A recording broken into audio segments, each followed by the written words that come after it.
আউযু বিল্লাহি মিনাশ শাইতানির রাজিম। বিসমিল্লাহির রহমানির রহিম। আসসালামু আলা রাসূলিহিল করিম। আসসালামু আলা আলিহি ওয়া সাহবি আজমাইন। আল্লাহ পাকের পবিত্র দরবারে কালিমাতুশ শুকর আদায় করি যে আল্লাহ তাআলা আমাদেরকে হায়াতে বেঁচে রেখে, সুস্থ রেখে, সুন্দর রেখে কোরআন ও হাদিস থেকে কিছু আলোচনা করার তৌফিক দান করতেছেন। সেই মহান রবের দরবারে কালিমাতুশ শুকর আদায় করি আলহামদুলিল্লাহ। শতকোটি দরুদ ও সালাম নূরে মুজাসসাম সরকারে আলম আকাইনাম তাজদারি মদিনা, বিশ্ব মানবতার মুক্তির সনদ, মজলুম মানুষের মুক্তির দিশারি সেই নবীর রওজা মুবারকে অসংখ্য দরুদ ও সালাম সাল্লাল্লাহু আলাইহি সাল্লাম। এসব শুকরিয়া আদায় করার পর প্রিয় মুসলমান ভাই ও বোনেরা, দেশ ও দেশান্তরে যারা আছেন, আল্লাহর কাছে দোয়া করি আল্লাহ সকলকেই সুস্থ রাখুক, সুন্দর রাখুক, কোরআন ও সহিহ সুন্নাহ মেনে সঠিক পথে চলার মতো তৌফিক দান করুক। মানুষ শয়তান, জিন শয়তান এবং সর্বপ্রকারের জালিমের জুলুম থেকে আল্লাহ রাব্বুল আলামিন আমাদেরকে হেফাজত করুক, আল্লাহুম্মা আমিন। প্রিয় মুসলমান ভাই ও বোনেরা, আজকের আলোচনা হলো যে সৎ কাজের আদেশ, অসৎ কাজের নিষেধ। বা মুসলমান সরকার যখন ক্ষমতায় যাবে, তাদের কয়টি কাজ করা ফরজ, সুন্নত না কিন্তু ফরজ। ইসলামকে আমরা এমন একটা পর্যায়ের মধ্যে নিয়ে গেছি, মনে করেছি শুধু নামাজ, হজ, যাকাত তো দেয় না, দুই একজন হঠাৎ কিছু তসবিহ তাহলিম, ইসলামের কাজ শেষ। কোরআন কমপ্লিট কোড অফ লাইফ, এমন কোনো দিক নাই, এমন কোনো বিষয় নাই আল্লাহ তাআলা কোরআনুল কারীমের মধ্যে দেয় নাই। ইসলাম হলো পূর্ণাঙ্গ জীবন ব্যবস্থার নাম। ইসলাম সাধারণ জিনিসের নাম না, যেখানে আনুষ্ঠানিক কিছু ইবাদত বন্দেগীর নাম ইসলাম না। ইসলামের ইতিহাস পড়ে দেখেন, আমাদের প্রিয় নবীর জীবন আদর্শ পড়ে দেখেন, তিনি সারাটা জীবন অন্যায়ের বিরোধিতা করেছেন। রাসূল সাল্লাল্লাহু আলাইহি সাল্লামের আপনারা জানেন, তিনি কিন্তু মসজিদের মধ্যে বসে থেকে জিকির করে নাই। আগে মসজিদের মধ্যে থেকে আইন পাশ করেছেন, বিচার করেছেন আল্লাহ রসুল মসজিদ নববীর মধ্যে থেকে। আর আমরা তো মনে করতেছি মারে মারুক, আমরা মসজিদের মধ্যে বসে থেকে, খানকায় বসে থেকে জিকির আজগার করতেছি, ওখানে বসে হাদিয়া তোফা খাচ্ছি। কিন্তু আল্লাহ কিন্তু এই জন্যে মানুষদেরকে বানায় নাই। আল্লাহ খলিফা, খেলাফতের দায়িত্ব দিয়ে সূরা বাকারা 29 নম্বর আয়াত আল্লাহ বলেন যে আমি দুনিয়াতে খলিফা বা প্রতিনিধি বানাবো। খলিফার কাজ কি, এটা যদি না জানেন আপনার জীবন ব্যর্থ হয়ে যাবে। আর আমরা বিভিন্ন দরবার পীরের খলিফা হয়েছে। সূরা বাকারা 29 নম্বর আয়াত পড়ে দেখেন যে দুনিয়াতে আমি প্রতিনিধি বা খলিফা বানাবো। লম্বা চড়া ঘটনা। তাহলে খলিফার কাজ হলো দুনিয়াতে খেলাফত কায়েম করা, আল্লাহর দিন, আল্লাহর কোরআনের আইন জমিনে প্রতিষ্ঠিত করা।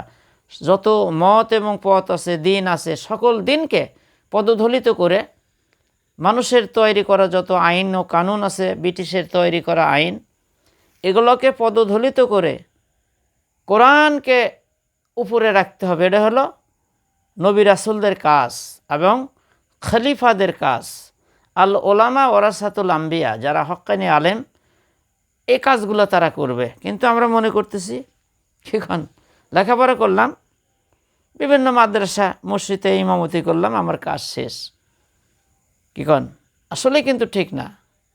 কিয়ামতের ময়দানে আল্লাহ রাব্বুল আলামিন সকলকেই জিজ্ঞাসিত করবে যে আমার দিনের জন্য তোমরা কি করেছো।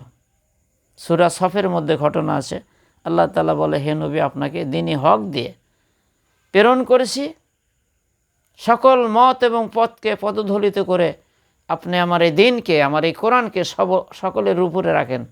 কিন্তু আমরা কোরআন শুধু চুমা খেতেছি, মানুষ বলে কি কন দাওয়াত খেতেছি। এই যে কিছু মোল্লা আছে,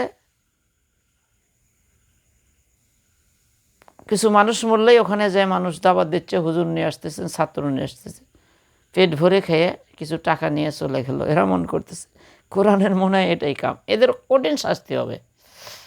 প্রিয় দেশবাসী এবং দেশের বাহির থেকে যারা আমার চ্যানেলটি দেখতেছেন, শান্তি, শান্তির নামক পায়রা উড়ে চলে গেছেন। যত হাজারো চেষ্টা করেন, সাধনা করেন, অনেক দার্শনিক জ্ঞানীগুণী চেষ্টা করছে, কিন্তু শান্তি দিতে পারে নাই। অশান্তির আগুনে দাউ দাউ করে গোটা পৃথিবী জ্বলতেছে। শান্তি তখনই হবে যখন এবং কোরআন নবীর সুন্নাহর কাছে চলে আসবেন, তখনই শান্তি।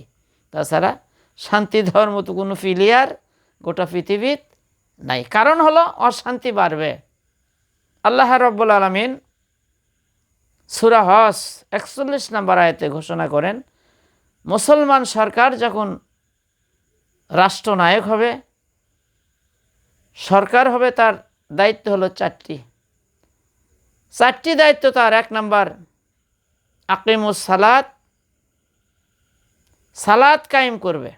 অনুরোধ করা হবে না নামাজ পড়েন, ভালো কাজ করেন না, অর্ডার, সরকারের পক্ষ থেকে অর্ডার হবে, সংসদে বিল পাস করবে, নামাজকে বাধ্যতামূলক করা হবে। যারা বালেগ, নামাজের উপযুক্ত হয়ে গেছে, নামাজ অর্ডার পড়তে হবে। ওই অনুরোধ করা হবে না, দোস্ত বুজুর্গ আপনার ওই মসজিদে যে শুয়ে থাকা লাগবে না, এই তাবলিগ করতে হবে না। এই দায়িত্ব হলো মুসলমান সরকারের। কোরআন পড়ে দেখেন মেয়ে, কোরআন তো খালি চুমা খান। সূরা হজ ৪১ নম্বর আয়াত আল্লাহ বলতেছে, মুসলমান সরকার যখন ক্ষমতায় যাবে, তারা মুসলমান, তাদের চারটি কাজ। ১ নম্বর আকিমুস সালাত অতুজ জাকাত, নামাজ প্রতিষ্ঠিত করবে, নামাজের বিল পাস করবে, নামাজ পড়তে হবে বাধ্যতামূলক, মাপ নাই। আর জাকাত, সরকারিভাবে যারা মালদার তাদের কাছ থেকে সরকার জাকাত আদায় করবে।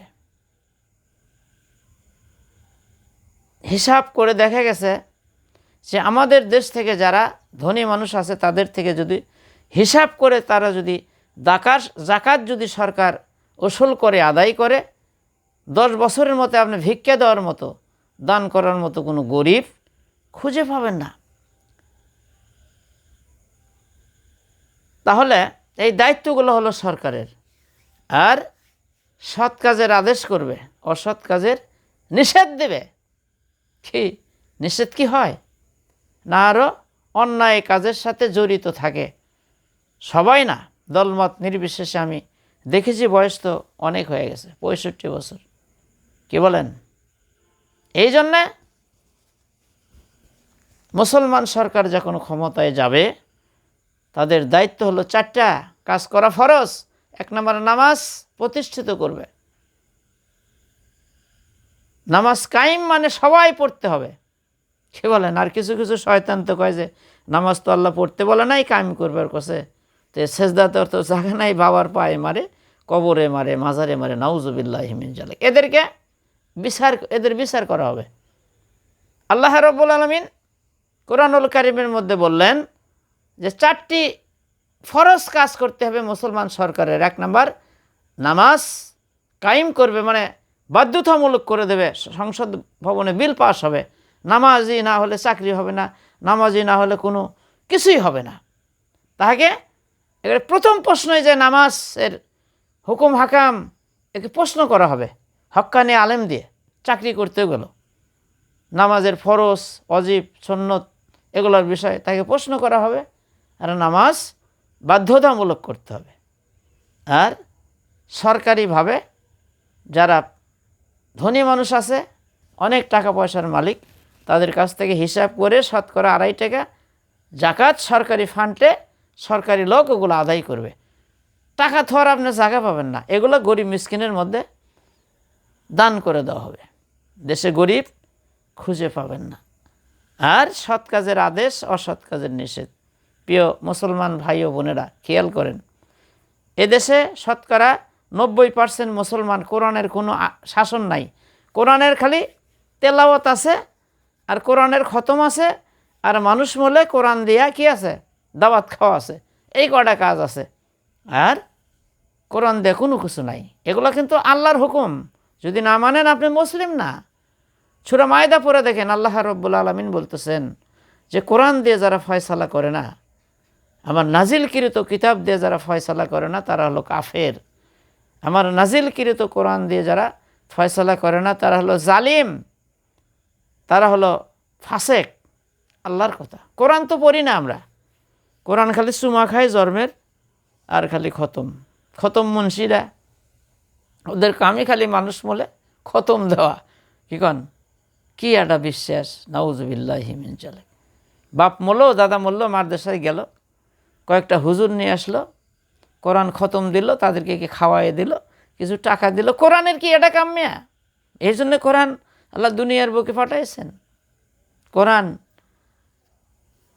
সহি করে পড়তে হবে, কোরআন বুঝতে হবে, কোরআন অনুযায়ী আমল করতে হবে। আর এই যে কাগজের কোরআন জমিনে প্র্যাকটিক্যালে প্রতিষ্ঠিত করতে হবে, সব জায়গায় বিচার হবে কোরআন দিয়ে। দেখেন দেশ জান্নাতে পরিণত হয়ে যাবে। তাছাড়া আপনি এই যে কোঠা আন্দোলনের আমার কলেজার টুকরা ছেলে মেয়ে যারা জীবন দিল, তারপরে এই জীবন দেওয়ার পর যদি এই ধরনের কোনো লম্পট বদমাইশের হাতে ক্ষমতাটা দিয়ে দেন, কি বলেন, ভালো মানুষ ছাড়া তাহলে কোশ্চিনকালেও অশান্তি বেড়ে যাবে। বাংলাদেশ পৌঁছে গেছে এমন কোনো সেক্টর নাই যেখানে ঘুষ চলে না, দুর্নীতি চলে না। এদেরকে ধরতে হবে। আমরা জনগণ, আমরাও তাদেরকে সহযোগিতা করব। কি বলেন? আপনার অন্যায় হচ্ছে, জুলুম হচ্ছে, আপনি প্রতিবাদ করেন না। আল্লাহ রসুল কাছে হলো বোবা শয়তান। কি শয়তান? যিনি হক কথা বলে না, মানুষের উপর জুলুম হচ্ছে, ওখানে প্রতিবাদ করে না, রাসূল বলেই হলো বোবা শয়তান। মিয়া, আল্লাহ কি মসজিদের মধ্যে বসে থাকে জিকির করার জন্য তোমাকে বানাছে? মিয়া, খানকায় বসে থেকে জিকির করবা, হাদিয়া তোফা গরু ছাগল খাবা, এই জন্যে?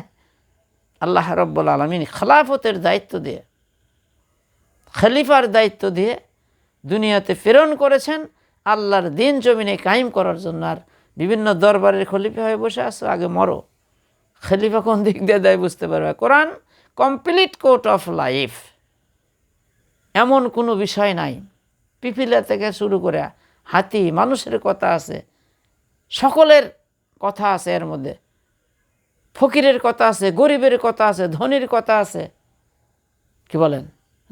নারীর অধিকার আছে, পিতামাতার অধিকার আছে, শ্রমিকের অধিকার আছে, রাষ্ট্রনীতি আছে, পররাষ্ট্রনীতি আছে, সমাজনীতি আছে, অর্থনৈতিক আছে, শ্রমনীতি আছে। আপনি কি চান? সব আছে। কোন অপরাধ করলে কি সাজা আল্লাহ কোরআনের মধ্যে বলে দিছে। আর ব্রিটিশ বলতেছে চোর চুরি করলে জেল দাও। জেলে গেল, ডাকাতের সাথে গল্প করতেছে। শরিক বলতেছে তুই কেন আসছি? কয়ে গরু চুরি করছিলাম। এটা কাম হলো, আমি ডাকাতি করে মানুষ খুন করি। তাহলে গেল চোর হয়ে বাইরে আসলো ডাকাতি। সম্মানিত দেশবাসী এবং দেশের বাহিরে যারা আছেন, ছাত্র সমাজ, সবাইকে আমি অনুরোধ করব, ভালো মানুষগুলা যতক্ষণ পর্যন্ত আপনি ক্ষমতায় না দিতে পারবেন, যত গলা ফাটানে আমরা বক্তব্য দেবেই, কোশ্চিনকালেও শান্তি হবে না, আরও অশান্তির আগুন দাউ দাউ করে জ্বলবে। দেখেন ব্রিটিশের আইন হলো চোর চুরি করলে থানায় ধরে নিয়ে গেল, তারপরে জেল দিল, বাইরে হয়ে চলে আসলো। আর কোরআন বলে কেউ যদি চুরি করে, খাবার থাকার পরও কোটি কোটি টাকা গরিব মিসকিনের টাকা আত্মসাৎ করে, সাক্ষ্য প্রমাণ হয়ে গেল, ওই টাকাগুলো আদায় করবে আর হাত কেটে দেবে। হাত এই জায়গাত কেটে দিল। কারণ ওই লোকটা কি আর জীবনে কোনো সরকারি চাকরি করতে পারবে? চিহ্নিত হয়ে গেল। কোনো এমপি মন্ত্রী যদি গরিব মিসকিনের টাকা মেরে ধরে খায়, তাহলে সাক্ষ্য প্রমাণ হয়ে গেলে তার টাকাগুলো উসুল করা হবে, আদায় করা হবে, আর তার হাত কেটে দেওয়া হবে। তাহলে তুমি তার যতদিন বাঁচা আছে এমপি দাঁড়াতে পারতেছে না, এমনি ঠান্ডা দেশ। কি বলেন? এমনি ঠান্ডা হয়ে যাবে। সরকার ঘোষণা করে দেবে যে কেউ যদি ঘুষ খায়, দুর্নীতি করে, সাক্ষ্য প্রমাণ হলে তাকে হাত কেটে দেওয়া হবে। কারণ কোনো অফিসার কি আর ঘুষ খাবে? এমন কোনো চ্যাপ্টার নাই। ওই বিমান বাহিনী কন, সেনাবাহিনী কন, পুলিশ বাহিনী কন, একটা করে চাকরি নিতে, বিভিন্ন বড় পদের চাকরি নিতে 50 লাখ টাকা পর্যন্ত, নিম্নে 10, 15, 20, 25, 50 লক্ষ টাকা পর্যন্ত ঘুষ লাগে। নাউজুবিল্লাহি মিন যালিক। এবং বিভিন্ন কলেজ, হাই স্কুল মাদ্রাসা একটা শিক্ষক নিয়োগ দিবে, এই কুমুটি থাকে, তারা 15 লক্ষ 20 লক্ষ করে টাকা ঘুষ, তারপরে চাকরি। প্রিয় ছাত্র বাবাজিরা ও আমার কলেজের টুকরা সোনামণিরা, এগুলোকে ধরতে হবে, এদেরকে ধরতে হবে, তাছাড়া দেশ কখনো শান্তি হবে না। তাহলে আল্লাহ কোরআনের মধ্যে বললো আমার কথা না, মুসলমান সরকার যখন ক্ষমতায় যাবে 4টা কাজ। 1 নম্বর নামাজ কায়েম করবে, মানে প্রতিষ্ঠিত করবে, বাধ্যতামূলক করবে, নামাজ পড়তে হবে। ওই তোমার ওই বৌসল ছাড়া তাবলিগ করা লাগবে না, দোস্ত বুজুর্গ নামাজ পড়ো অমুক তমুক না। যদি মুসলমান সরকার ক্ষমতায় যায়, নামাজ বাধ্যতামূলক করবে, নামাজ পড়তেই হবে। ইমাম সাহেবের কাছে তথ্য থাকবে, প্রশাসনের লোক আসে বলে দেখো কে কে নামাজ পড়ে না, তাদের তথ্য দাও, 10,000 টাকা জরিমানা, 3 মাস জেল। দেখেন ওই বাড়ি বাড়ি যায় বৌসল থুয়া শীতের মধ্যে তোমার এই মসজিদের মধ্যে শুয়া তাবলিগ করা লাগবে না। এই কাজটা হলো সরকারের। 2 নম্বর জাকাত আদায় করবে, ওসুল করবে, আর সৎ কাজের আদেশ করবে, অসৎ কাজ থেকে মানুষকে ফিরাবে, নিষেধ করবে অসৎ। সৎ কাজের আদেশ করতে হবে, অসৎ কাজের নিষেধ। তাহলে সূরা হজ 41 নম্বর আয়াত। আর আল্লাহ সূরা মায়েদার মধ্যে বলে আর এই বিচারটা যারা কোরআন দিয়ে করবে না তারা কাফের। বিচার যারা কোরআন দিয়ে করবে না তারা হলো জালিম, বিচার যারা কোরআন দিয়ে করবে না তারা হলো ফাসিক। তাহলে আমি মোজাম্মেল নামাজ কালাম পড়বো, হজ করব, উমরা করব, তারপরে যদি এর কোরআনের বিধানটা না মেনে ব্রিটিশের যারা আইন দিয়ে বিচার করে বা জাহিলিয়াতকে যারা জীবিত রাখতে চায় তাদের সাথে যদি আমি থাকি, তাহলে কি আমি মুসলমান? কোশ্চেন কেন না। প্রিয় দেশবাসী এবং দেশের বাহিরে যারা আছেন, এই যে অশান্তির দাবানল, 1 নম্বর কথা হলো কোরআনের আইন না থাকার কারণ। যদি কোরআনের শাসন থাকতো, রাসূলের সুন্নাহ অনুযায়ী যদি দেশ চলতো, তাহলে একটা চোর, একটা ঘুষখোর, একটা দুর্নীতিবাজ, তুলা রাশি মানুষ দিয়ে বাটি চালানো করলে খুঁজে পাবেন না। বিভিন্ন জায়গায় আমি গেছিলাম, এই যে পাসপোর্ট অফিসে আমি একটা পাসপোর্ট করার জন্য গেছিলাম, ওখানে যে অনিয়মটা দেখলাম, ভুল ত্রুটি হলে সংশোধনের একটা বিষয় আছে, ওটা বড় করে লিখে দিতে হবে যে তোমাদের কোনো নামটাম যদি ভুল হয় তাহলে সংশোধন করার জন্য একটা আবেদন করতে হয়। কিন্তু সেই লেখাটা এমন জায়গার থুছে কেউ কারো চোখে পড়ে না, কিন্তু যখনই ভুল হচ্ছে, এটা সাধারণ মানুষ এখন কী করবে, এই আরে কী করি তারা, তোমার এটা ভুল। এখন দালাল যায় বলতেছে টাকা দেওয়া লাগবে 5,000, ওরা উভয় পক্ষে ওরা কী কন। আমি তো যে অনেক ধমক দিলাম যে ভুল হলে যে সংশোধনে যে একটা এই 10-20 টাকা দিয়ে একটা আবেদন করে ওখানে ওই ফর্মটা ওর সাথে দিলেই ওরা সংশোধন করে ওরা ঠিক করে দিয়ে দেবে, কিন্তু সেখানে 4,000, 5,000, 3,000 কোটি টাকা ঘুষ নিচ্ছে উভয় পক্ষ। কিন্তু ওই লেখাটা তো একদম হেডলাইনে থাকবে। এখন সাধারণ গরিব মানুষ, মূর্খ মানুষ, তারা তো আর বোঝে না। এই বিভিন্ন দালাল চক্রে মানে সবাই ঘুষ খাচ্ছে কোটি কোটি টাকা, এগুলোকে ধরতে হবে। এবং এই ঘুষগুলো খায় কারা? জনগণ আমাদেরকে সতর্ক হতে হবে। কি কন, বাহিরে মানুষের উপর অন্যায় করতেছে, জুলুম হচ্ছে, আর আপনি মসজিদের মধ্যে বসে জিকির করবেন? আপনি কি আল্লাহর ওলি? এক নবীর জামানায় আল্লাহ রব্বুল আলামিন ফেরেশতাকে বললেন, যাও ওই দেশটা উল্টে দাও। জিবরাইল আলাইহিস সালাম ফেরেশতা বলতেছে, রব্বুল আলামিন ওখানে তো একটা দরবেশ আল্লাহর ইবাদত বন্দেগী করতেছে, কয় আগে ওর মাথার উপরে দে, আগে ওর মাথার উপর দে, খালি আপনি নিজে বাঁচবেন। আপনার মহল্লা শিরক, বেদাত, কুফরি, জুলুম, নির্যাতন। এই জন্যে আল্লাহ রসুল বলেছে, সমাজ থেকে একটা অন্যায় দূর করা 70 বছর মসজিদের মধ্যে ইতিকাফ করার চেয়েও উত্তম। তাই আমরা তো বুঝি নাই, আমরা মনে করছি কোরআন আল্লাহ নাজিল করছে, বাপ দাদা, নানা নানি, খালা খালু মরবে, এই মসজিদের মধ্যে থেকে নিয়ে আসবো, জন্মের খতম দিব, আর তাদের জন্য দোয়া করে জান্নাতবাসী করে দেবো। আমি চোখে দেখছি কোরআনের মাহফিল বন্ধ করে দিছে। কত বড় নাস্তিক! সেই নাস্তিক মরে গেলে এই ধরনের এই পেটকা হুজুর যায় ওটি খতম দেয় কোরআনের, দিয়া 5-10 হাজার টাকা নিয়ে আসে, তাদেরকে দোয়া করে জান্নাতে দেয়। একটা ফাসেকের জন্য যখন দোয়া করে আল্লাহর আরশ কেঁপে যায়, কোনো মোশরিকের জন্য দোয়া করলে আল্লাহর আরশ কাঁপে। আর এরা এই যে পেটকা হুজুর, ফেতরা হুজুর, এরাই তো ইসলামকে ধ্বংস করলো। ওদের জানাজা নাই, যারা কোরআনের মাহফিল বন্ধ করে দেয়, যারা আলেম ওলামা এদেরকে হত্যা করে, জুলুম করে অন্যায়ভাবে, এদেরকে জানাজা করো না।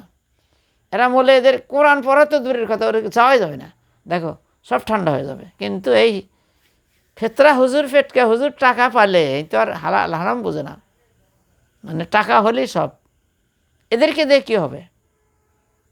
কোরআন শেখার পর যদি তুমি কোরআনের পক্ষে না থাকতে পারো, কোরআনের প্রতিষ্ঠার তুমি যদি কাজ না করতে পারো, তাহলে এই কোরআন কি খালি ওই তেলাওয়াত করার জন্যে, মুখস্থ করার জন্যে, আর এই দাওয়াত খাওয়ার জন্যে আসছে? কোরআন সূরা বাকারা 26 নম্বর আয়াত পড়ে দেখেন, আল্লাহ বলতেছে যে এই কোরআন পড়ার পরও গুমরাহ হয়ে জাহান্নামে যাবে, আর এই কোরআন পড়ার পরে মানুষ কি বলেন হেদায়েত পেয়ে জান্নাতে যাবে। কিন্তু এই ধরনের লোক। আর একটা কথা বলতে চাই, তাহলে আমি ক্লিয়ার কাট, মুসলমান সরকার যখন ক্ষমতায় যাবে তার দায়িত্ব হলো 4টা ফরজ। এই দায়িত্ব যদি পালন না করে কিয়ামতের ময়দানে ধরা খেতে হবে। আর কোরআন দিয়ে বিচার না করলে ফেরেশতাও যদি এসে দেয় তাহলে শান্তি হবে না। কিন্তু আইনগুলো করতে, আর কেউ যদি এদেশে জেনা করে বিচার নাই, যদি নেতার বেটা হয়, যদি ক্ষমতাশীল হয়, কোনো তো কথাই নাই, থানাত গেল বিচারিয়ে লই না, কি বলেন। আর কোরআন বলতেছে কেউ যদি ধর্ষণ করে একটা মেয়েকে, তার ইজ্জত নষ্ট করে জোরপূর্বকভাবে, তাহলে সাক্ষ্য প্রমাণ হয়ে গেলে এ গলা পর্যন্ত মাটির মধ্যে পুঁতে দেয়া, চতুর্দিক থেকে পাথর মেরে শেষ করে দাও। কোনো শয়তানের বাচ্চা সাহস হবে না ধর্ষণ করার জন্য। ধর্ষণের কথা মনে হলে 14 গ্লাস পানি খাবে। এটা হলো কোরআনের আইন মিয়া। আল্লাহ আমাদেরকে বানাইছেন, আল্লাহ জানে কোনটা করলে আমার বান্দাদের সুবিধা হবে আর কোন অপরাধ করলে কোন সাজা। কিন্তু আমরা তো জানি না। আমি এমনও দেখছি, শুনছি যে 100 জন মেয়েকে ধর্ষণ করেও সেঞ্চুরি করে মিষ্টি বিতরণ করছে। নাউজুবিল্লাহি মিন যালিক। অক্ত টুকরা টুকরা করে কি কান একদম, আর তো গোস্ত থাকার কথা না গায়ের সাথে, কি বলেন, বিচার নাই। মানে পালকি যার বউ তার। এই জন্যে ছাত্র সমাজ, কোঠা আন্দোলনের যারা এবং গোটা বাংলাদেশে যারা ছাত্র, যারা লেখাপড়া করেন, তোমাদের হাতে থাকবে কলম। তোমরা কলমের লেখনীতে মানুষের ভাগ্য পরিবর্তন হবে, দুর্নীতি দমন হয়ে যাবে। আর তোমাদের হাতে এমনও নেতা আছে তুলে দিচ্ছে অস্ত্র, তুলে দিচ্ছে আমদা, তুলে দিচ্ছে পিস্তল, অমুকে মার, অমুকে গুম কর, খুন কর, দলীয় ক্যাডার বানাচ্ছে তোমাদেরকে। এগুলো কি তোমাদের কাজ? যুবক, ফিরে এসো কোরআনের দিকে, ফিরে এসো ইসলামের দিকে। দুনিয়াতে শান্তি পাবা, আখেরাতেও অনন্তকাল আল্লাহ পাক এমন জান্নাত দিয়ে দেবে যার তলদেশ দিয়ে ঝর্ণা প্রবাহিত। কী করতেছো তুমি? তোমার জীবন নষ্ট করে দিচ্ছ। গাঁজা মদ তোমাদের হাতে তুলে দিচ্ছে না তারা, সব না কিন্তু আছে। কি বলেন, এগুলো কি করতেছেন? আপনি ছাত্র হয়ে আরেকটা ছাত্র মারতেছেন, এগুলো কি লেখাপড়া করছেন? এই জন্যে আপনাদেরকে এদিকে আগাতে হবে, কি বলেন, হকের দিকে থাকতে হবে। আল্লাহ রাব্বুল আলামিন কিয়ামতের কঠিন ময়দানে এমন একটা দৃশ্য হয়ে যাবে, মানুষের মাথার উপর সূর্য এসে যাবে। সূর্যের তাপে মানুষের মাথার মজকগুলো টকবক করতে থাকবে, মানুষের জিহ্বা নাভি পর্যন্ত ঝুলে যাবে, পানি পানি বলে মানুষ চিৎকার করতে থাকবে। আর ওই দিনে আল্লাহর রহমতের, আরশের রহমতের ছায়া ছাড়া কোনো ছায়া থাকবে না। আল্লাহ রাব্বুল আলামিন 7 শ্রেণীর মানুষকে ওই ছায়ায় তলে বসার সুযোগ করে দেবে, সুবহানাল্লাহ। তার মধ্যে 1 নাম্বার হলো যারা ন্যায়পরায়ণ বাদশা বা হাকিম, যারা সঠিক বিচার করেছে, তাদেরকে আল্লাহ ওই আরশের ছায়ার নিচে জায়গা করে দেবে। 2 নম্বর হলো সেসব যুবক আল্লাহর ভয়ে ইবাদত বন্দেগীতে রাত্রি কাটায়, ইবাদত করে আল্লাহর। ইবাদত বলতে কি বুঝলেন? খালি নামাজ, রোজা, জিকির ফিকির হয়ে গেল ইবাদত?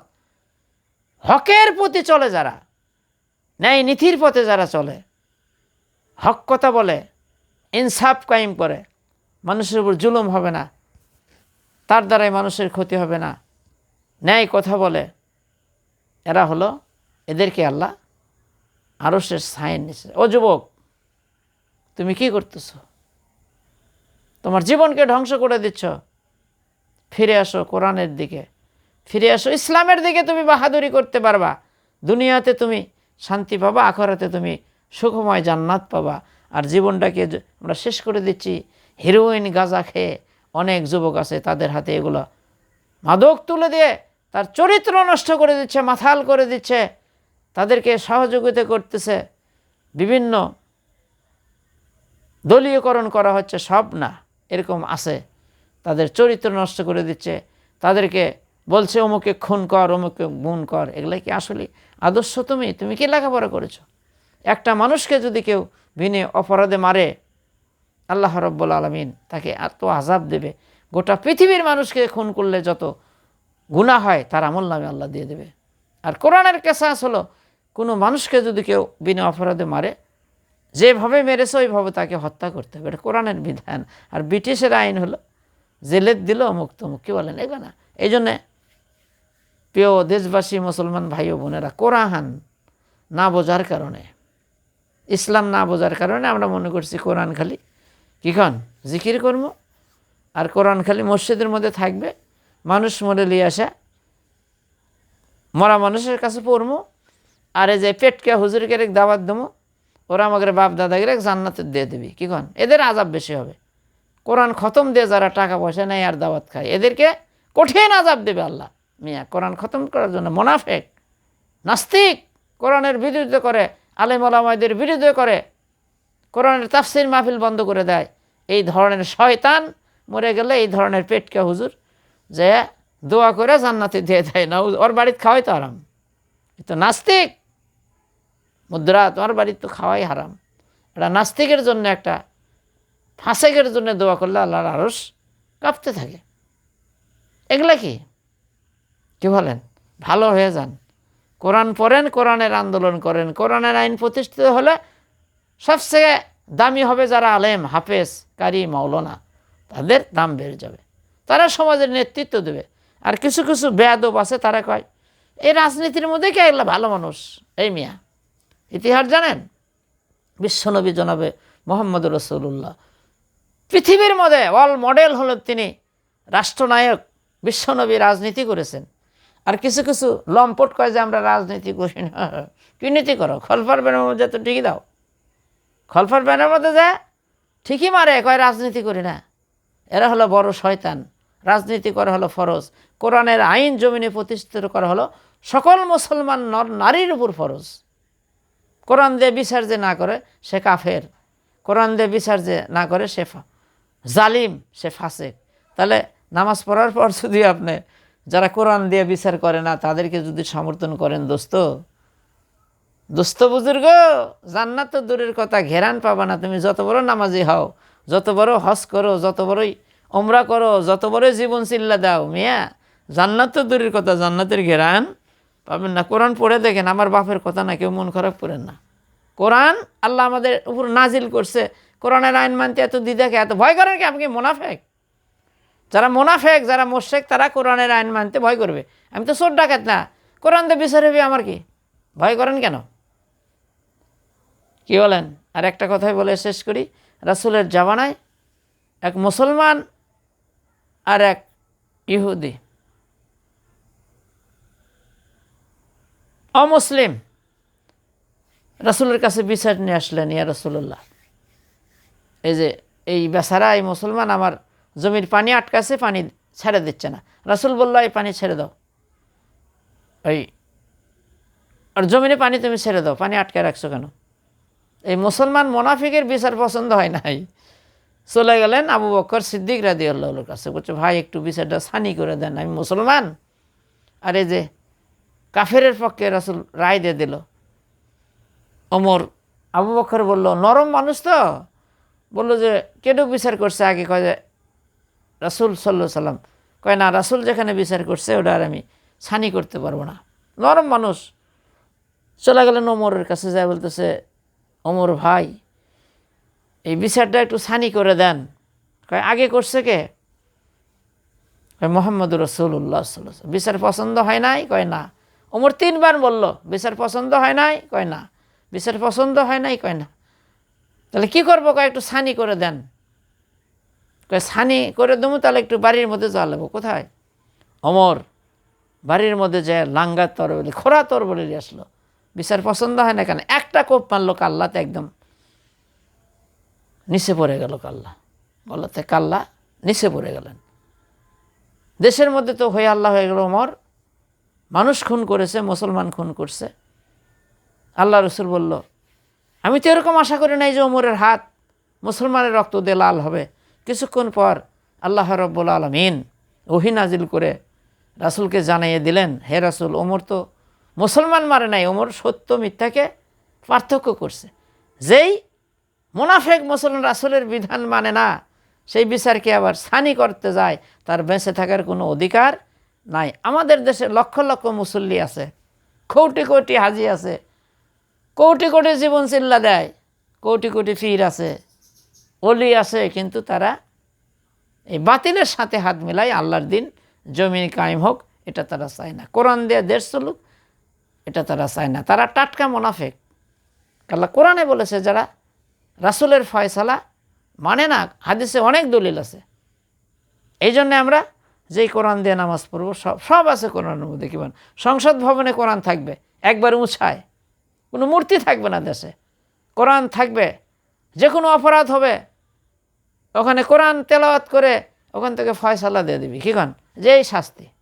দেখেন, দেশ জান্নাতে পরিণত হয়ে যাবে, আসমান ও জমিনের দরজা আল্লাহ খুলে দিবি, কোনো খান্তি ভিক্ষা করা লাগবে না। আমাদের দেশের টাকা পয়সা আমরা খেয়ে আল্লাহ বরকতের দরজা আসমান খুলে দেবে, জমিন খুলে দেবে, খালি শান্তি আর শান্তি। কিন্তু কি কন, এমন একটা পর্যায়ের মধ্যে আমরা চলে গেছি, যেখানে যাবেন সেখানে ঘুষ, দুর্নীতি আক্রোশের মতো হাঁ করে আছে, খালি ঘুষ, খালি ঘুষ। ভাইজান, আপনি সরকারি চাকরি করেন, আপনি কি জানেন 1 টাকা যদি ঘুষ খান, আপনার সব টাকাগুলো হারাম। আপনি শেষ বয়সে হজ করে হাজি গামছা মাথার উপর দিয়ে আপনি যে মসজিদের কোনায় বসে থেকে যে জিকির করতেছেন, আল্লাহ মনে হয় মাল চেনে না। 1 টাকা ঘুষ খেলে আপনার কোনো ইবাদত আল্লাহ গ্রহণ করবে না। ইবাদতের প্রথম শর্ত হলো হালাল রিজিক। ও আমার ভাইরা, এমপি ভাইরা, মন্ত্রী ভাইরা, সরকারি যারা জব করেন, বিভিন্ন প্রশাসনের চাকরি করেন, এই যে 20 লক্ষ, 15 লক্ষ, 25 লক্ষ, 50 লক্ষ টাকা যে ঘুষ নিচ্ছেন, আপনি কি জান্নাতে যাবেন না? অনন্তকালের জন্য আপনাকে জাহান্নামে জ্বলতে হবে।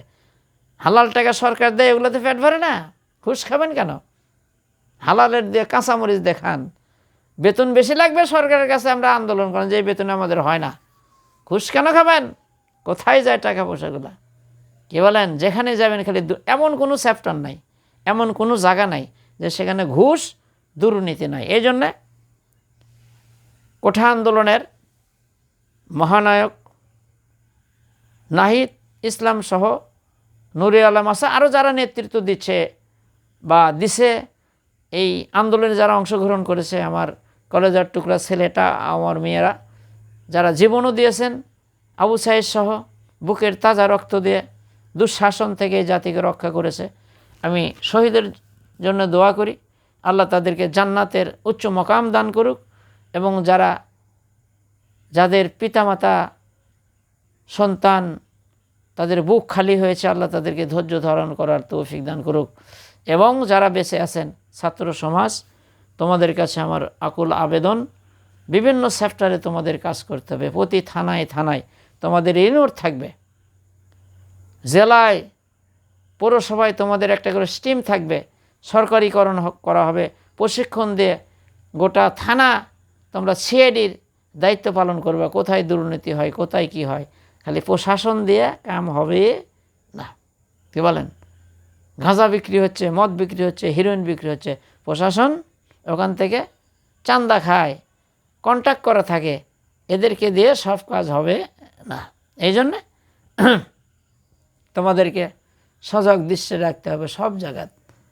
আমি যে কথাটা বললাম, প্রতি থানায় ছাত্রর একটা ইউনিট থাকবে, তারা প্রশিক্ষণপ্রাপ্ত, ট্রেনিং প্রাপ্ত হবে, তাদের কাজ হবে সমাজ সংস্করণ।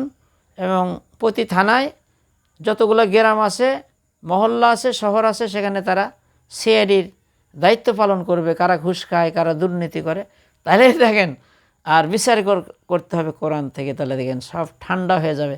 আর এ যাবৎ যারা এই যে লক্ষ লক্ষ 20 লক্ষ 50 লাখ টাকা বিভিন্ন সেক্টরে, সেনাবাহিনী থেকে শুরু করে পুলিশ বাহিনীর থেকে শুরু করে যত সেক্টর আছে, কলেজ মাদ্রাসা হাই স্কুল, যেখানে যারা এত টাকা ঘুষ খেয়েছে তাদেরকে তদন্ত করে এদেরকে দৃষ্টান্তমূলক শাস্তি দিতে হবে। আর যারা এই নেতৃত্ব দিচ্ছেন তাদের ভয় করা যাবে না। আল্লাহ কোরআনে বলে, তোমরা ভয় পেও না, চিন্তা করো না, তোমরা বীর বিক্রমে এগিয়ে চলো, আমি তোমাদেরকে বিজয় দিয়ে দেবো যে তোমরা মুমিন হতে পারো। আল্লাহ পাক আমাদের তৌফিক দান করুক। এবং যারা এই ভালো কাজ করতেছে, যারা সুন্দর কাজ করতেছে, তাদের আমাদেরকে সহযোগিতা করতে হবে। যারা দুর্নীতি করবে তাদেরকে ধরিয়ে দিতে হবে, তাহলেই আমাদের দেশে শান্তি হবে। যুবক যারা আমাদেরকে, কলেজার টুকরা সোনামণি ছাত্র বাবাজিরা, আমার মায়েরা, দেখেছেন আপনারা, তারা অত্যন্ত পরিশ্রম করে, অত্যন্ত বুকের তাজা রক্ত দিয়ে তারা এই নতুন করে আবার সুন্দর স্বাধীন করেছে দেশ। তাই কবি বলেছে, বলা যাবে না কথা, রক্ত দিয়ে পেলাম শালার এমন স্বাধীনতা। কথা বলা যাবে না, মানুষের অধিকারের কথা বলা যাবে না, কোনো কিছু করা যাবে না। এক কি স্বাধীন বলে? এক তো স্বাধীন বলে না। স্বাধীন শব্দের অর্থ কী এই কপাল পোড়ারা জানে না। যখন যেই দল ক্ষমতায় যায় তখনই প্রশাসনকে পুরোপুরি দোষ দেয় না, তাদেরকে দলীয়করণ করা হয়ে যায়, কি বলেন? কিন্তু কিছু কিছু পুলিশ খারাপ আছে, তারা বললেই যে তার কথা মানবে না, এটা ঠিক না। অন্যায় করতে বললে আপনারা কখনো ওই দিকে অন্যায় করবেন না। একটা মানুষের বুকে আপনারা গুলি করবেন? একটা মানুষকে ধরে নিয়ে যায় গুম করবেন, টর্চারিং করবেন? এই শয়তানগুলো যদি বাঁচায় রাখেন, বিচার না করেন, তাহলে যারা শাহাদত বরণ করলো ওদের মরেও ওরা শান্তি পাবে না। আল্লাহ রাব্বুল আলামিন আমাদেরকে সহি বুঝ দান করুক। শুধু প্রশাসন নয়, ছাত্র নয়, আমরা ছাত্র বাবা আছি, যারা মা আছি, যারা জনসাধারণ আছি, আমরা সৎ কাজের আদেশ দিব, অসৎ কাজের নিষেধ করব। আমরা সবাই কি বলেন, অন্যায় দেখে অন্যায়ের প্রতিবাদ করব। আল্লাহ রসুল বলেছে, হক কথা যে না বলে সে বোবা শয়তান। আল্লাহ রাব্বুল আলামিন, আমি যে কথাগুলো বললাম, সর্বপ্রথম আমাকে এবং যারা দেশ এবং দেশান্তর থেকে শুনতেছেন সবাই এই আমলগুলো করবেন। আর এমন মানুষদেরকে আমরা সংসদ ভবনে পাঠাবো যারা 5 ওয়াক্ত সালাত আদায় করে, যার সিনার মধ্যে আল্লাহর ভয় আছে, সে যে দলেরই হোক না কেন, ছাত্রের মধ্যে হোক, যাদের মধ্যে থেকে হোক না করে, যারা আল্লাহ ভীতি আছে, আল্লাহকে ভয় করে, 1 টাকা ঘুষ খাবে না, মানুষের উপর জুলুম করবে না, মানুষের উপর নির্যাতন করবে না, আল্লাহর ভয় সবসময় থাকবে, এগুলো লোককে আমরা এমপি বানাবো, মন্ত্রী বানাবো, বিভিন্ন বড় বড় সেক্টরে, প্রশাসনে, বিভিন্ন সরকারি দায়িত্বে এই ভালো মানুষগুলো যদি চেয়ারে বসাতে পারেন, যারা দুর্নীতি করবে না, জীবন চলে গেলে 1 টাকা ঘুষ খাবে না, মানুষের উপর ইনসাফ কায়েম করবে, দেখেন সোনার বাংলা সোনায় পরিণত হয়ে যাবে। আপনি ভিক্ষা দেওয়ার মানুষ পাবেন না। আপনি যুবতী মেয়ে রাতের বেলায় অন্ধকারের রাত্রে 18 বছরের যুবতী হেঁটে যাবে, তাদের সিনার মধ্যে আল্লাহর ভয় ছাড়া কোনো ভয় থাকবে। আমরা লক্ষ লক্ষ টাকা নিয়ে আপনি যাবেন, আল্লাহর ভয় ছাড়া তার সিনার মধ্যে কোনো ভয় থাকবে না, যদি এই শাসনগুলো কায়েম হয়ে যায়। আল্লাহ সুবহানাহু ওয়া তাআলা আমাদেরকে সুচিন্তা, সৎ কাজের আদেশ, অসৎ কাজের নিষেধ করার তৌফিক দান করুক। আর মুমিন শুধু ভয় করে আল্লাহ, আল্লাহ ছাড়া মুমিন কারো কাছে মাথা নত করে না, ভয় করে না। আল্লাহ আমাদেরকে সকলকেই, যারা এই হকের কথা বলতেছে, ছাত্র সমাজের মধ্যে যারা নেতৃত্ব দিচ্ছে, আল্লাহ তাদের উপর খাস রহমত করুক। আসমানিওয়ালা জমিনিওয়ালা জালেমের জুলুম থেকে তাদেরকে হেফাজত করুক। আল্লাহ তাদের মাথার মধ্যে সুবুদ্ধি দিক, জনগণ এবং মেহনতি মানুষের যেন তারা কল্যাণ করতে পারে, সুদ এবং দুর্নীতি যত সমাজ থেকে একদম উৎখাত করে দিতে পারে। আল্লাহ সুবহানাহু ওয়া তাআলা আমাদের সন্তানদেরকে, আমাদের মেয়েদেরকে আল্লাহ তৌফিক দান করুক। আসসালামু আলাইকুম ওয়া রাহমাতুল্লাহি ওয়া বারাকাতুহু।